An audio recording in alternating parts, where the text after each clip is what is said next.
Samuel, I'll let you know in the chat when there's 15 minutes. Yeah, nice to meet you guys. I'm Samuel here in the Medellin airport. Medellin, nice place. Yeah, I don't know. I'm stuck at the airport for 15 hours, so I don't know if it's pretty Oh or not. no! I thought you said airport. Oh dear. Yeah. Okay. Well, it is what it is. Let's start with this. Well, first of all, nice to meet you guys. And I need to tell you, these 5 Steps on the Sun, it's a really, really nice album. I really love it. What were your influences to record this album? Our influences. Should we take it from the top? Go. You should. Go. Yeah. Well, we just can give you some background on our band, which has been evolving over the years. I started playing with Simon in 2015, and this album is our 4th album working together. Yeah. I don't know if you're aware, we have the 3 earlier albums, Origin of Species, A Frozen War, and then Unplugged.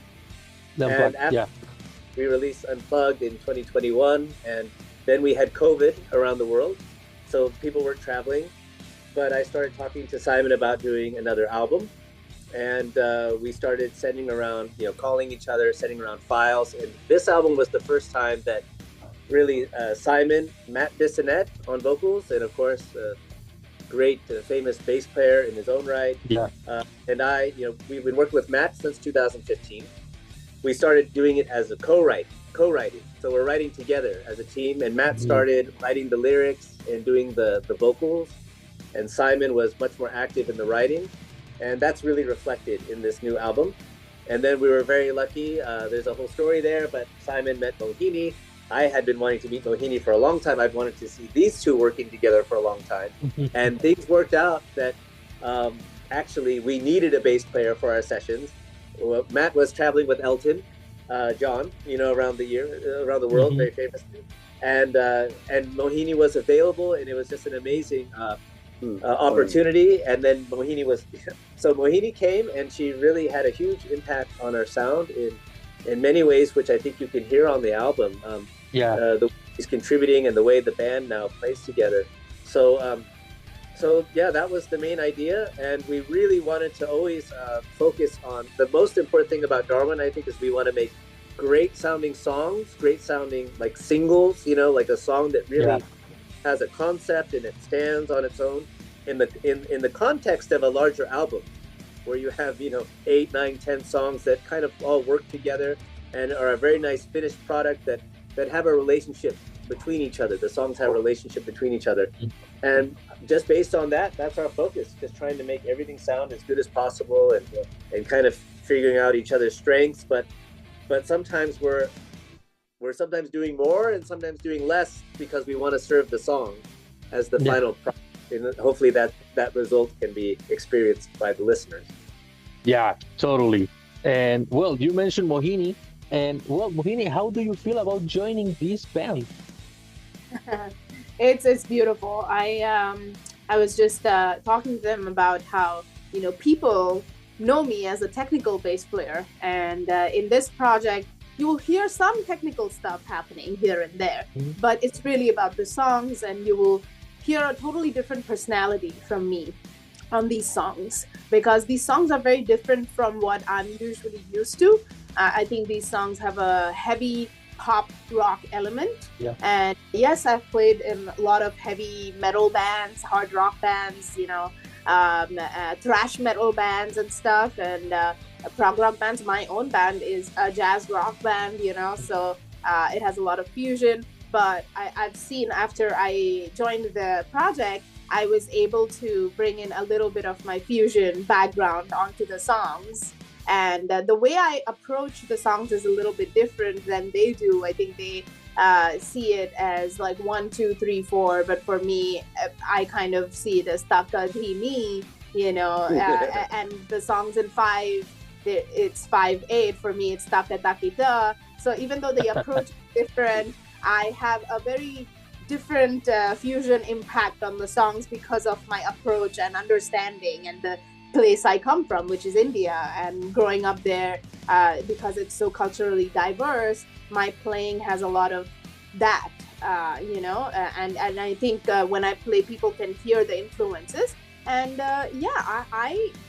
honestly, I just have a blast playing with the both of them, and playing with Simon is an honor. You know, I always wanted to work with Simon, and knowing that Darwin had recommended my name to Simon for the project, and then we coincidentally met on Cruise to the Edge, and things just kind of came together. And now I am one of the core members of the band, and we've recorded like 30 songs together. It's mind-blowing, you know. And the consistency, the dedication, the teamwork here is fabulous. Yeah. And I'm just curious because I was looking at your Instagram, the Darwin one, and with the 5/8 thing, the thing that you said, how did you say when Simon said 31:16? Yeah, 31:16. Yeah. Yeah.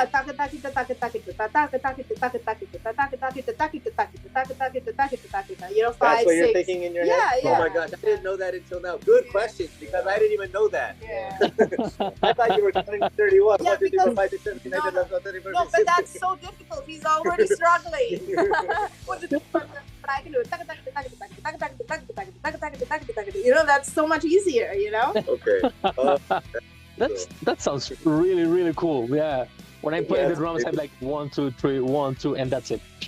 So, yeah, I was like, Wait, the listeners can check that out. That's what we're talking about is the intro to the song "Be That Man," and that's how it kicks off. So you want to hear what this part Yeah. is, and just press play on "Be That Man," and that's what you get. The 31:16. yeah, no, I have this interview recorded, so I'm putting the interview and the Have people song at the check it same out. time. Like, and but be careful. The volume should be loud, but just be ready because it like explodes into your speakers right away. Yeah. Well, and for you, is it hard to pass from this, I don't know, Origin of Species was considered like a masterpiece of prog rock and everything through, well, Frozen War and then 5 Steps of the Sun. How do you consider it? Is it your best album yet or something like that? Or you're just writing the thing by heart?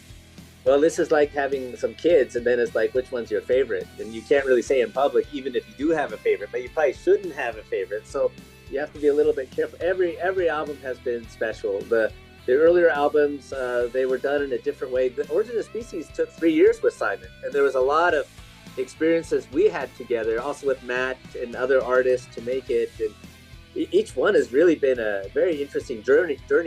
Frozen War was made in Iceland.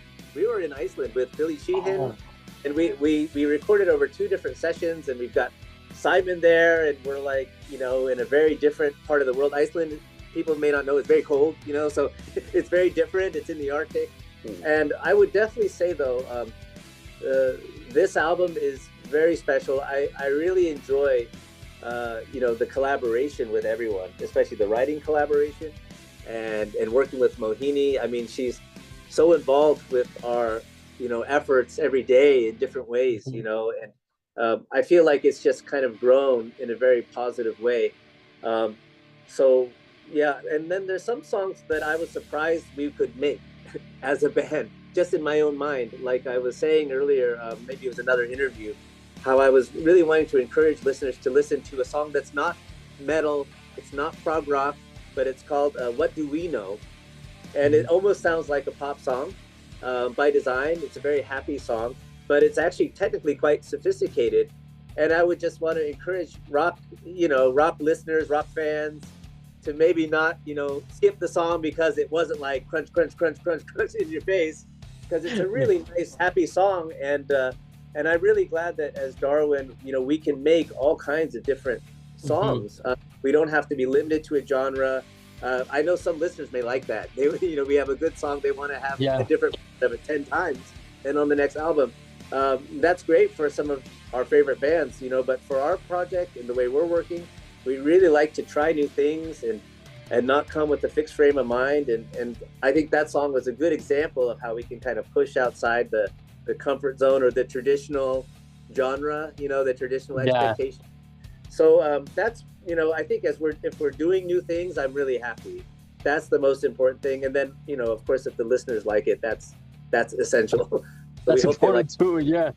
Well, I was thinking about Limelight from Rush, where you said the part like it's like a pop rock song, but it has also intricate like tempos and the compasses. So yeah, it's like that with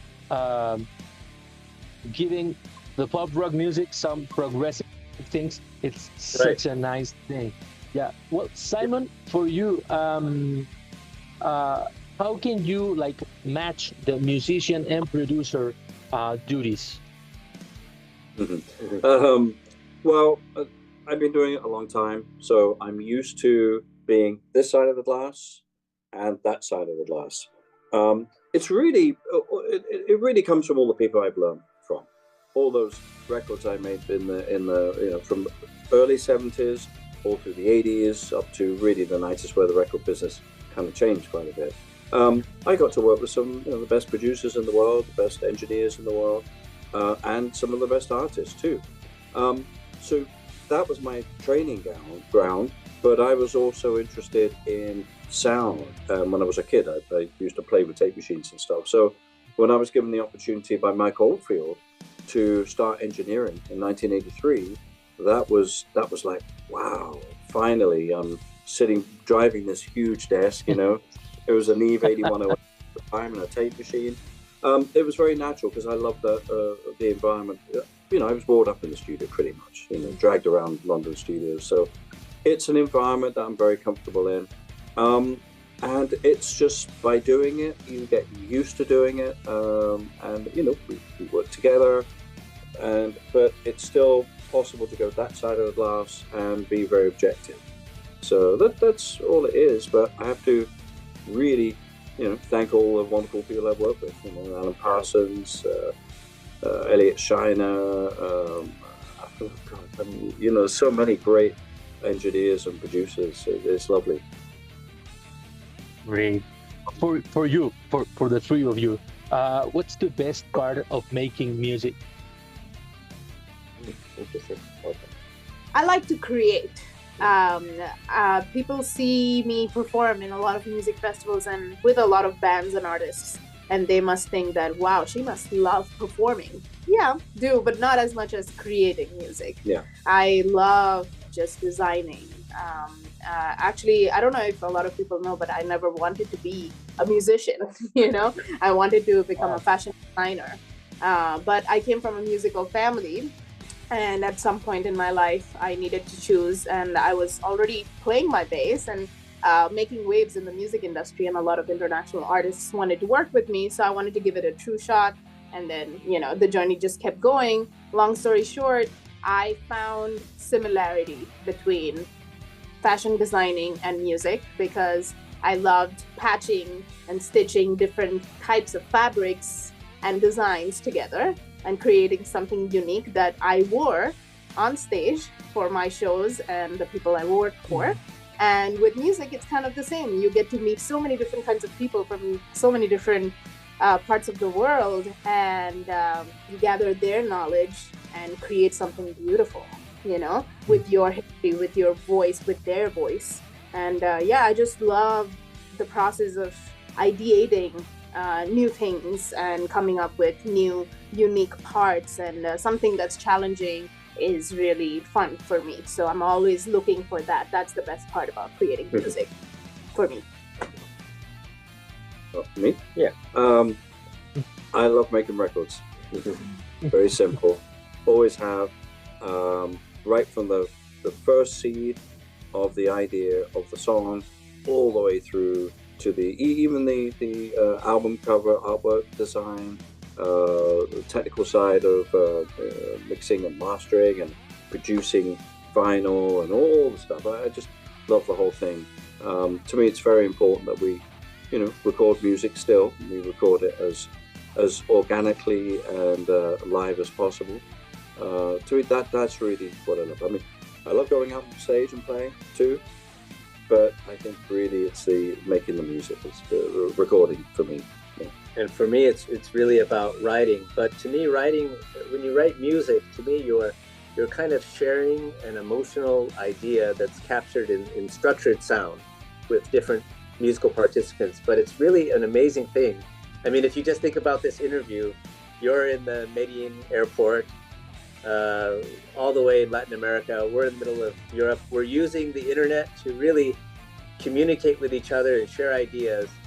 And it's so amazing that you can kind of capture emotion, you know, from your heart, through your hands, maybe your voice. Sometimes you don't want to hear my voice, but you know, often the hands or feet with Simon, his feet, and there, but it's driven by emotion. And it's, for me, it's often a little bit of storytelling too, kind of emotional storytelling. Like, how do you feel about our world today? I mean, we can talk about it all day. How do you feel about our world? It's a very complicated question. Emotionally, you can talk about the stats. What's the economy like? What's this happening? What's the stock market like yesterday? But when you talk about how do you emotionally feel about our world today, it's not such an easy question to answer if you're very, very honest about it. The thing you might tell your friend might be different than what you were really feeling inside. You know what I mean? Because you're supposed to say something, I don't like this politician. You say everything that you're supposed to say to be in the society, but your heart was maybe telling you something different, and you just said it was almost too painful to talk about. And I love the fact that music that comes from that place can be packaged in the sound and then distributed around the world. And then when it enters someone else's ears and brain, it might have a different effect, but hopefully it always has a good effect. We want to have a positive effect. Not everyone's going to like your music, but to me, this aspect of songwriting in the modern era, you know, in right now, 2024, is such a great opportunity to use all the tools we have to reach people around the world. And then to be, you know, a songwriter, you kind of get to help set the message or help set the feel. It's really enjoyable. So to me, it's always about the song, and then, you know, if you have great musicians, they can do anything. But again, they don't necessarily have to play to show off to anyone or prove that they're the best. You know, they have great reputations, great examples of their work. But when you have such wonderful musicians playing together, anything's possible. If you need to go there, you need to go crazy, there's no better people in the world. But maybe the song doesn't need that. And by the way, these are very delicate and nuanced players, Mohini and Simon, both of them. They're quite fascinating when they're playing slow. And if you ask Mohini, she might say some of her favorite songs are the slow ones. And I'm thinking, you're so technical, you're, you know, known for that. But then you ask her what her favorite song is, and it might be the quiet, simple one that was a little bit more about being emotional and kind of giving you some space to think.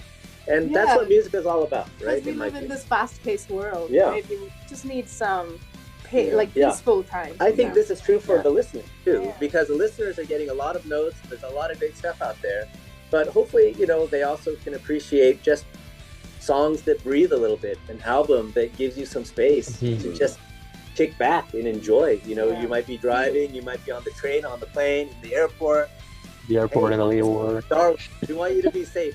When those headphones go on and you play our stuff, you're safe.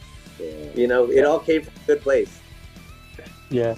Well, guys, thank you so much for this interview. I know we're on time, so, well, I got lots of questions for you. I borrowed a paper here, but thank you so much for this. Is there a chance for you guys to come to Latin America? And I don't know. Great. We would love to. Let's hope we can. Yeah, especially if we have some listeners there. That would be nice. Well, in Chile, in Colombia, there's a lot of prog fans. So yeah, that would be amazing. Yeah. Well, thank you so much, guys. Well, I keep you free right now. So have a nice afternoon there. And I will upload the answer. Thank you so much. Thank you. It's an honor for me. Soon. Yeah. Safe travels. Yeah. Thank you. Thank you. Bye. Bye-bye. Ciao. Bye. Bye-bye.